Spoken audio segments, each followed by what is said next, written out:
नमस्कार दोस्तों, स्वागत है आपका हमारे यूट्यूब चैनल पे। और आज हम बात करने वाले हैं आज के करंट अफेयर की। और आज है 27 दिसंबर 2022। चलिए स्टार्ट करते हैं क्वेश्चन नंबर 1 से। आज का पहला क्वेश्चन है, प्रश्न नंबर 1, नेपाल के नए प्रधानमंत्री का क्या नाम है? आपके ऑप्शंस हैं शेर बहादुर देउबा, पुष्पकमल दहल, केपी शर्मा ओली, विद्या देवी भंडारी। अभी अभी नेपाल में नए प्रधानमंत्री का चुनाव हुआ है और उसके जो आपके जो नए पीएम हैं वहाँ के, वो हैं आपके पुष्पकमल दहल। और इनका अभी 27 तारीख को इनका चुनाव हुआ है और ये नए प्रधानमंत्री नेपाल के बन जाएंगे। तो यहाँ पे जो आपका राइट आंसर है वो क्या हो गया? पुष्पकमल दहल। आपका अगला क्वेश्चन है, प्रश्न नंबर 2, हाल ही में पहला रोहिणी नैयर पुरस्कार 2022 किसे प्रदान किया गया है? रोहिणी नैयर पुरस्कार 2022 जो है, और ये कौन सा पहला है, तो पहला होने से आपको ज़्यादा याद करना पड़ेगा। तो इसके ऑप्शंस है सेठ रिचम संगतम, पीवी सिंधु, सुदीप सेन, संजय के रॉय। तो यहाँ पे आपका जो पहला जो ऑप्शन है सेठ रितम संगतम, ये आपका राइट आंसर है। और इसमें आपको एक चीज़ ध्यान देनी पड़ेगी, ये पहला है और इसको याद करना ज़रूरी है, ठीक है।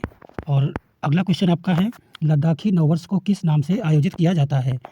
तो आपके ऑप्शंस हैं लोसर महोत्सव, लद्दाखी महोत्सव, हेमिस महोत्सव, स्मोचे महोत्सव।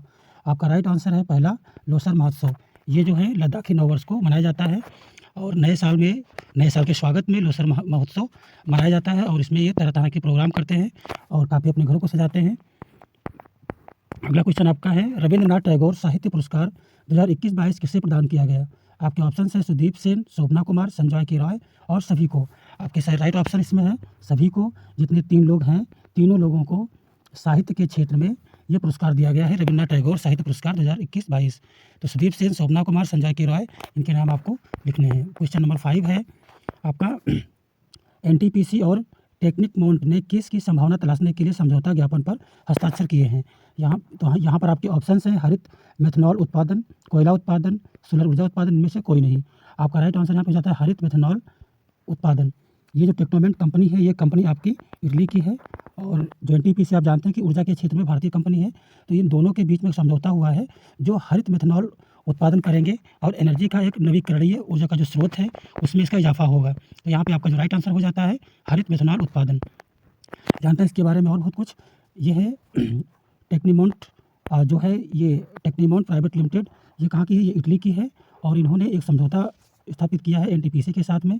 और इसे हरित मेथनॉल परियोजना में एनटीपीसी के विद्युत संयंत्रों से जो कार्बन होगा, ठीक है, कार्बन प्राप्त करना और इसे हरित ईंधन में परिवर्तित करना। ये समझिए कि एनटीपीसी के जो विद्युत संयंत्र हैं उनसे कार्बन को प्राप्त करना और उसको हरित ईंधन में परिवर्तित करना शामिल है। हरित मेथनॉल में अनुप्रयोगों की एक विस्तृत श्रृंखला है। इसमें रासायनिक उद्योगों के लिए आधार सामग्री के रूप में उपयोग करना होगा, नवीकरणीय विद्युत का भंडारण करना और परिवहन ईंधन के रूप में काम आना शामिल है। इसे समुद्री ईंधन अनुप्रयोगों के लिए एक स्थानापन्न ईंधन भी माना जाता है। मतलब जो भी समुद्री ईंधन है, जैसे आपका जो पेट्रोल वगैरह है, तो उसका एक स्थानापन्न ईंधन होगा कि उसकी जगह पे आप इसका इस्तेमाल कर सकते हैं। तो आपको इसमें चीज़ें 2 याद करनी है कि एक टेक्नीमोंट प्राइवेट लिमिटेड कंपनी जो इटली की है और एनटीपीसी का जो है एक समझौता हुआ है जो हरित मेथनॉल परियोजना पे काम करेंगे। और एनटीपीसी के जितने संयंत्र हैं उनका जो कार्बन है उस कार्बन को वो स्थापित करेंगे किसमें? मेथनॉल में।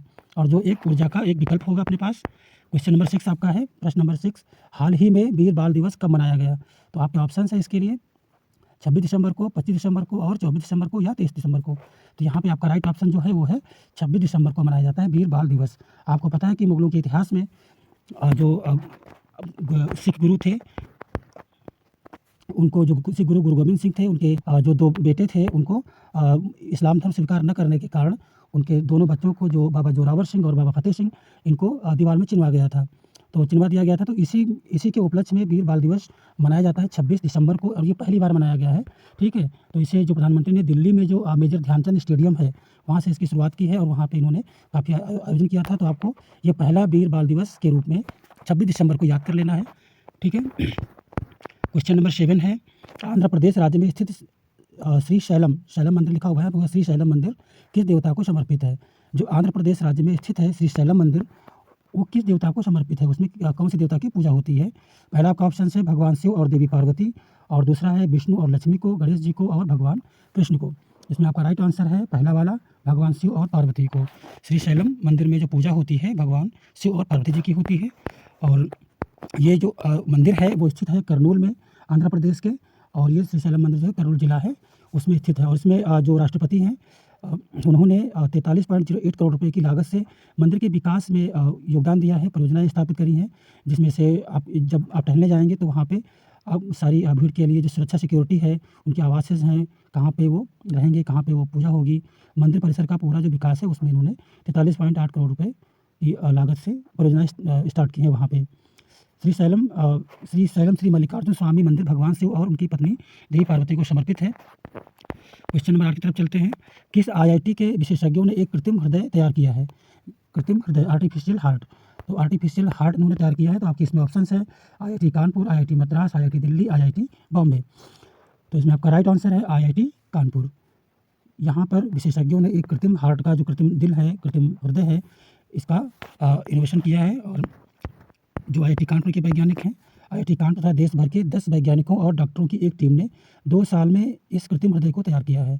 जानवरों पर परीक्षण फरवरी या मार्च से इसका स्टार्ट होगा और परीक्षण में सफलता के बाद 2 वर्षों में मनुष्यों में इसका प्रत्यारोपण किया जा सकेगा। तो याद रखिए कि क्योंकि आज के दौर में ये काफ़ी जो हृदय से संबंधित काफ़ी बीमारियाँ होती हैं, तो इसमें जो लोग जिनको नीडी लोग हैं उनको यहाँ से मदद मिल सकेगी और उसको आने में भी 2-3 साल का वक्त लग जाएगा। ठीक है। क्वेश्चन नंबर 9 है मना नाला नल्ला थर्व मंद्रम योजना किस राज्य ने शुरू किया है?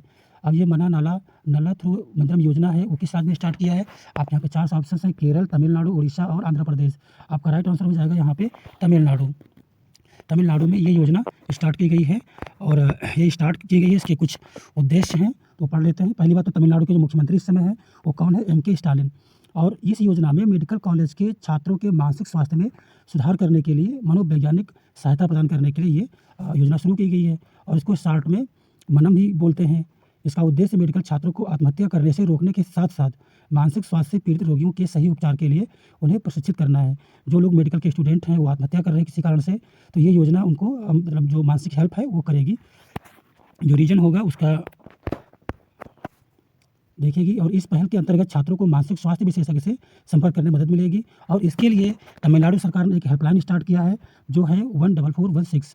ठीक है। तमिलनाडु सरकार ने इस पहल का शुभारंभ तिरुचि, पुडुकोट्टई एवं करूर जिलों के सरकारी मेडिकल कॉलेजों में किया है। तो ये हो गया कि जो मना नाला नल्ला थ्रू मद्रम या मनम योजना है वो तमिलनाडु ने स्टार्ट किया है, जो मेडिकल कॉलेज के छात्र हैं उनको मानसिक स्वास्थ्य में सुधार करने हेतु। क्वेश्चन नंबर 10 है इनो कोवैक्सीन जिसे कोविड के लिए इंट्रोनेजल बूस्टर खुराक के रूप में स्वीकृत किया गया था किस संस्था द्वारा निर्मित है?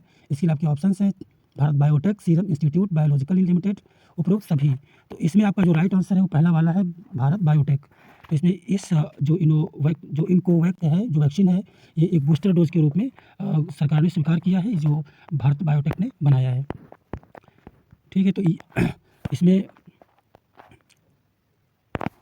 आप जानते हैं कि वर्तमान में केवल भारत बायोटेक के जो कोवैक्सीन आप जानते हैं और सीरम जो इंस्टीट्यूट है उसका कोविशील्ड है और कोवैक्सीन है और रूसी का स्पुतनिक भी है, ये चलता है। और बायोलॉजिकल लिमिटेड का जो कार्बोवैक्स कोविन जो ये इसका जो इन कंपनियों की हमारे यहाँ वैक्सीन चल रही थी और अभी जो बूस्टर के लिए इनकोवैक्स कोविन है तो उसके लिए अभी भारत बायोटेक ने किया है। और इसी के साथ हमारे आज के डिस्कशन खत्म होते हैं। और अगर ये वीडियो अच्छा लगा, कोई सुधार करना है तो आप हमें ज़रूर कमेंट कीजिए। तब तक के लिए नमस्कार।